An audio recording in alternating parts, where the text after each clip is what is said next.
Iva Davies, welcome to Australian Musician. Thank you very much indeed. You're doing a bunch more Red Hot Summer headline dates, along with Noiseworks, Wolfmother, Eskimo Joe, Baby Animals, Killing Heidi, Bachelor Girl.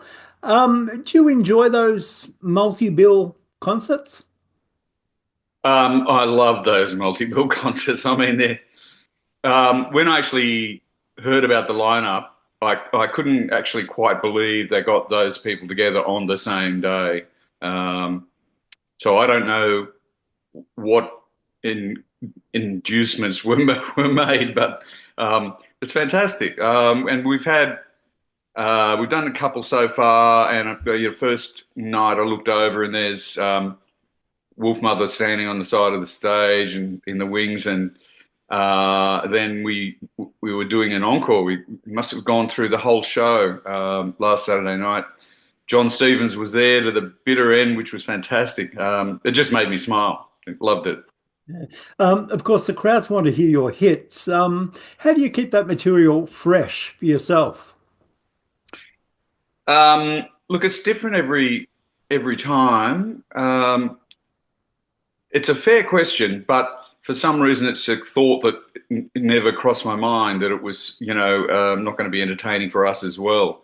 Um, and stuff happens, it's it's a very interesting contrast to, where I started in music, where I had a very formal classical education, and in fact, um, by the time I was 20, I was principal oboist of a working orchestra, believe it or not.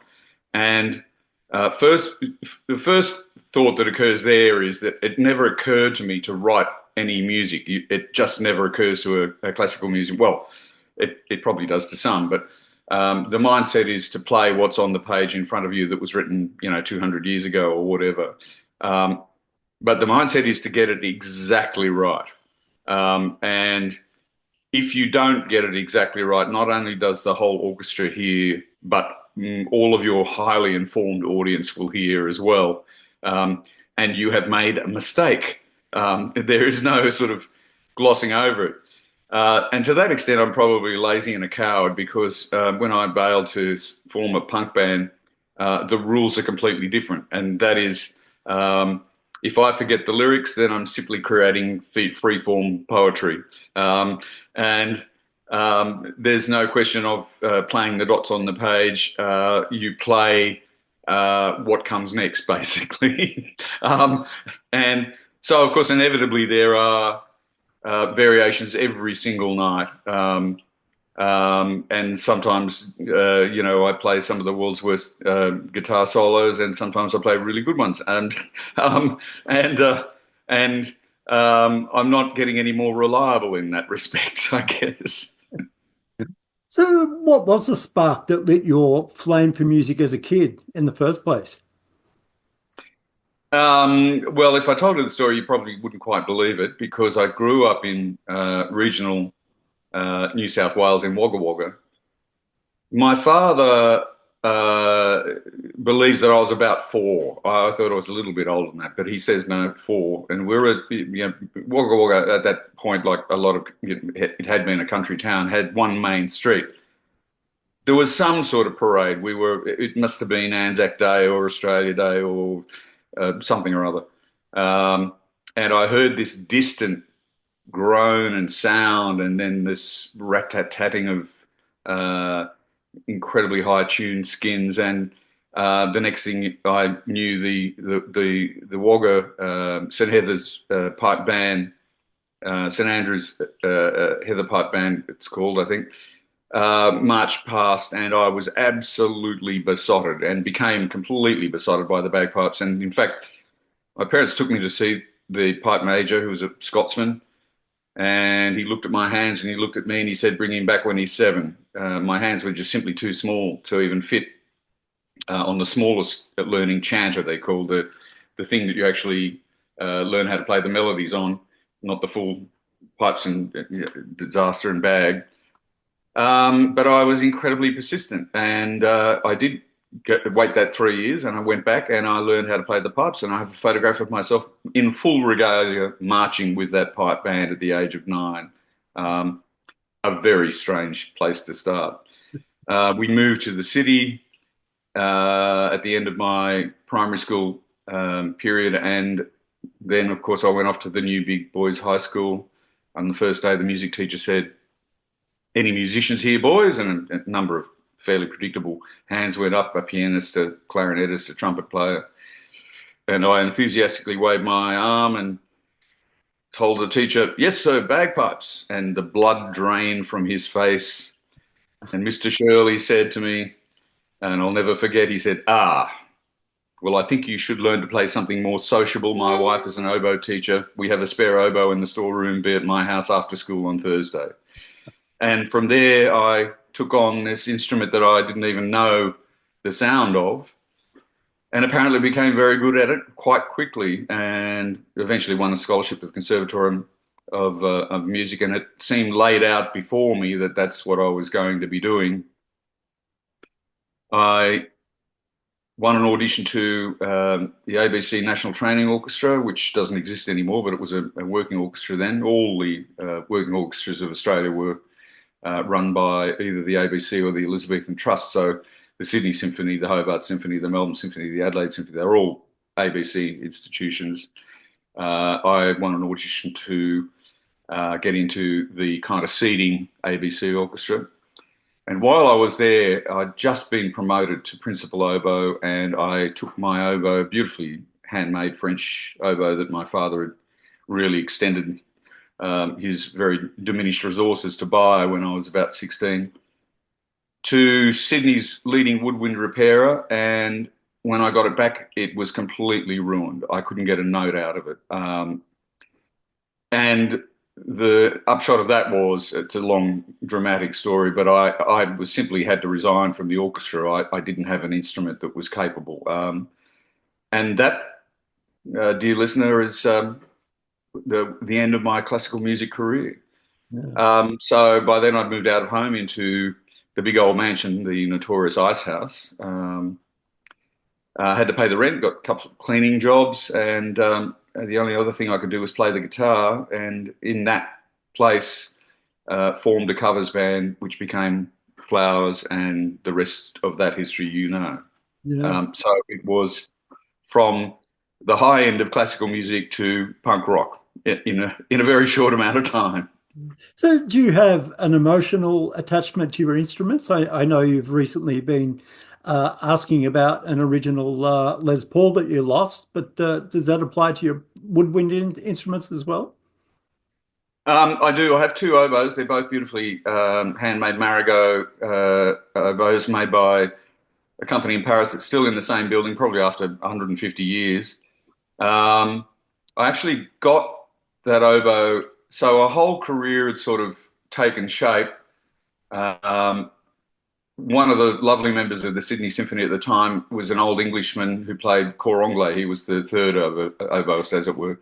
Um, and he got the oboe to play in a way that you could kind of get notes out of it, but it still was pretty crook. Um, but that enabled me to play oboe on a couple of recordings, one on a song called Street Cafe, another one on a song called Trojan Blue, both from the second album. And then we're invited, and so, those first couple of albums were hugely successful. So we were well and truly launched, and launched internationally as well. And we had a hit in Europe with a song called Hey Little Girl. And one David Bowie happened to be listening to the radio and heard that song and invited us to support him on his biggest tour ever, the Serious Moonlight Tour. He was playing to 40, 50, 60, 70,000 people every show. And I put that oboe in my suitcase, knowing that we were going to Europe. And sure enough, in Germany, we had 3 days off. And I said to my manager at the time, who I knew could speak French, would you mind coming to Paris with me and try and find the place where this oboe was made, to take it back and have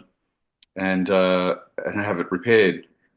We did go to Paris. We did find the Marigot factory. It was like going back to Dickensian times, really. It was an extraordinary old building with lots of old men with very thick glasses and strange ancient tools. And I left that oboe with them, and as they said to me, we will send it to you in 9 months. That's how long these things take to get repaired. But they had another oboe there that was exactly the sort that I was looking for, and I managed to get my manager to talk them into selling it to me. Somebody else had been waiting for a year for it to be built, and so I brought that back, and from that point I had a functioning oboe, and then sure enough, the other one came back repaired in 9 months, and so I have these two beautiful instruments. I can't play anything like the way I used to be able to play, of course. We still do use the oboe live occasionally. Um, so yes, these instruments do have a kind of history and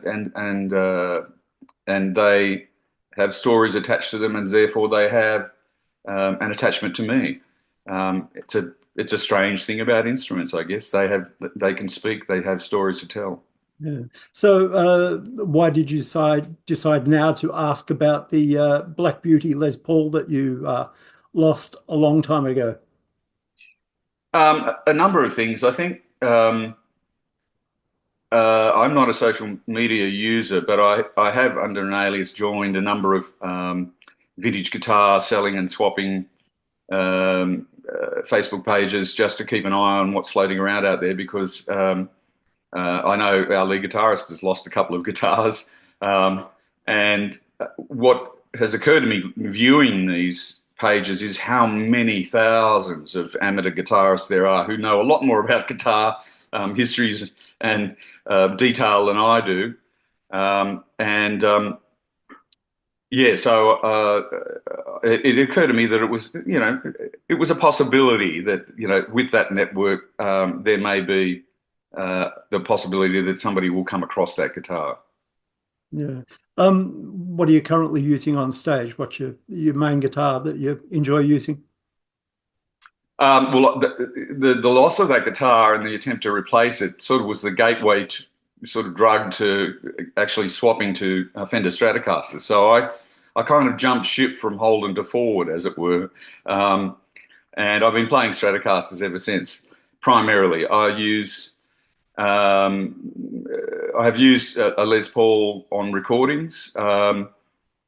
Between those two guitars, really, and it's a bit of a cliche, I suppose, but between a Fender Stratocaster and a Gibson Les Paul, you can kind of cover most bases, really, guitar-wise. Yeah. You've always been into the latest technology with your music. You're one of the early users of the Prophet 5 and the Lindrum and the Fairlight computer. Were there times in the early 80s where technology let you down on stage? There was a very fun, you brought up the Prophet 5, and for people who don't know, when we started out, we had a Mini Moog. Now, a Mini Moog was a very early synthesizer, and it was, as that all the early ones were, monophonic. In other words, you could only play one note at a time. And the revolutionary thing about the Prophet 5, and probably why they included the word five in the title of the instrument, was that for the first time you could actually play a chord. You could play a five-note chord. It was an extraordinary thing. It also had another facility which was incredibly valuable and practical, and that was that you could actually store your sounds in it. You had a whole lot of memory banks, and you could actually store sounds. Previous to that, when we started out, our keyboard player, who was an absolute wizard with the Mini Moog, but he literally had to dial up the sound using all of the multitude of knobs and parameters in between songs. He was incredibly quick at it. He was incredibly good at it, but it was a pain. So suddenly the Prophet 5 was this wonderful thing. So a huge number of the Flowers sounds came out of this machine, the Prophet 5. And we noted playing in those days, of course, in the incredibly hot, sweaty pubs that we played in. Goodness knows what the temperature was in some of those places, but it was hot. And one night the Prophet 5 sort of flaked out. And it turned out that it was this particular wonderful brand new design was a bit prone to overheating. And once it cooled down, it sort of came back again. It was fine. But of course, this was incredibly inconvenient. So I went to our managers, and of course, we had no money.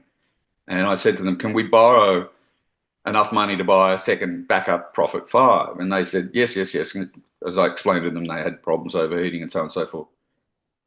The problems were such that at a certain point, even the backup failed on one particularly hot night. And so I went cap in hand to the managers and said, can we please borrow some more money to buy a third one? And so we were carrying three of these things, only using one at a time, of course. And there was a particular gig. It's a very famous place on a hill in Brisbane, which has got quite a story. You'll have to look it up. It's called Cloudland. It was called Cloudland. It had been a beautiful old sprung floor ballroom dancing theatre. And we were supporting the Angels, and it was a particularly hot Queensland night, and it was a particularly hot crowd and packed in. And the Prophet 5 number one failed, and I thought very confidently, no problem, we'll haul out number two. We used number two for a while, and ultimately it failed, and we had to stop and haul out the never before used number three. And we ran up the number three. There I was confident we'll get through this set, no problem. And number three failed. And that was the end of it. And I think we finished the set with Sex Pistols covers. So yes, that was a massive technological fail. Uh, you mentioned the tour with David Bowie. What are your memories of David and any conversations with him that stand out? I think the ones that sort of the most telling was when he said to me regarding Hey Little Girl and the fact that he'd heard it on the radio and that led to the invitation. He said to me, you never know who will be listening. And it was a very simple thing to say, but it's something I've never ever forgotten because it's true. Once a song goes out there and it's on the radio, and these days, of course, it's streaming and so on and so forth, you don't know who will be listening. Not long ago, I came across an article. No, actually, somebody sent me. As I say, I don't belong to any media, social media, but somebody said to me they had observed on a Twitter stream from Brian Eno that he'd recommended a song from our fourth album called Angel Street, which was not a single. It's not a well-known song. And I received this message and thought, that's extraordinary. Brian Eno has discovered Angel Street. What a thing. That's amazing. So, yes, you never know who will be listening. That was the big quote from David Bowie for me. Yeah. You've also worked in film and theatre. Do you need that diversity of projects to keep you energized with your music? Um, uh, you can describe all of those projects as basically leaping off the deep end, really, because when I did my first film soundtrack, I'd never done a film soundtrack, and so I knew nothing about the kind of technical side of things. And there is a technical side to things. Even how to synchronize the music with the vision was something that I had to kind of make up as I went in a very clumsy way. Um, and if I was to speak today to a proper film editor and film music editor and tell them what I did to actually try and synchronize the music with the vision for that first movie, Razorback, they would probably laugh heartily at my naivety. Um, the same thing applied to writing a score for a contemporary ballet. But when we first moved to Sydney, when I was, as I say, on the kind of threshold of going to high school, my parents were very cultured people. They weren't rich, they were middle class people, but they were very cultured. And my father was a huge fan of opera. Um, and so one of the things that most excited them was that they could buy, at vast expense, season tickets to the Australian Ballet and to the Australian Opera. And so as a 12-year-old, 13-year-old, 14-year-old, I was dragged to season after season of both the Australian Opera and the Australian Ballet. And then, of course, went on to play the oboe and played any number of pieces of ballet music and so on. So it wasn't a world that was entirely foreign to me. And even though it was a contemporary dance company, even though I'd never done it before, I had a reasonable amount of confidence that it was a world that I could kind of fit into. And luckily, Graham Murphy, who was the artistic director of the Sydney Dance Company, basically gave me a complete blank canvas and said, "Do whatever you like." And we certainly did. I I had at that point the Fairlight was a brand new piece of technology for me, and a lot of that score is kind of fiercely uh, electronically experimental. If you were to go back and revisit it now, you would go, okay, that makes Stockhausen look conservative. So it was an incredibly experimental score. Um, and my thanks are with Graham Murphy for allowing me to get away with it, really. So, what are you most proud of in your music career? Oh, that's an interesting question. Well, I'm proud of the fact that the songs have lasted longer than this, the sort of peak of career when they were put out, because I was a great skeptic right from the beginning, um, and I guess even these days, if you look back on the careers of people who I admired, people like Pink Floyd and Led Zeppelin and so on, really, even though they're monumental albums, it's a relatively short career. I mean, the Beatles are probably the best case in point. That in spite of the fact that there is a massive legacy and these songs have lasted, 50 years and longer, the actual career span that they had was incredibly short. And so I guess the fact that, as one of our keyboard players said recently, after a show that we'd done to 10,000 people outside, he said, I find it extraordinary that I can put down my finger on one key, which is, of course, the one single opening note of Great Southern Land, and an entire crowd of 10,000 people will absolutely erupt. Um, and I'd never really thought about that before, and I thought, yep, that's pretty extraordinary. That's a hell of a note, that's one note. So yes, incredible. Yeah. Well, we look forward to seeing Icehouse out on the road again on these red hot summer tour dates, and it's been great to chat. Very much looking forward to it. Thanks for having me.